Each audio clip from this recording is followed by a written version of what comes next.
வீரா serial எபிசோடுக்கான promo review பார்க்கலாம். என்னோடய review பிடிச்சிருந்தா மறக்காமல் லைக் பண்ணுங்கள்.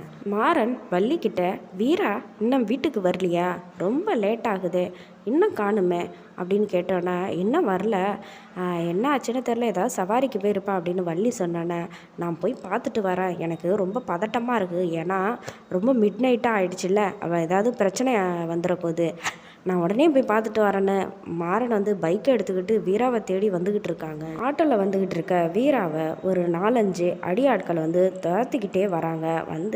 கடைசியாக மடக்கி பிடிச்சிடுறாங்க.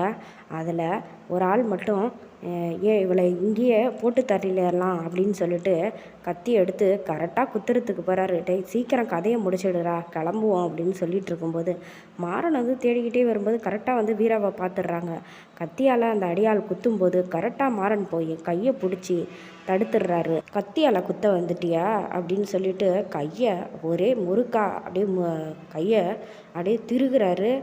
அப்படியே கத்தியை போட்டுட்டு அந்த அடியாட்கள்லாம் திரும்ப ஃபைட் பண்ணுறாங்க. மாறனும், வீரா நீ இங்கெல்லாம் நிற்காத, தள்ளி நில்லு அப்படின்னு சொன்னோன்னே வீரா கொஞ்சம் தள்ளி நின்றுக்கிறாங்க.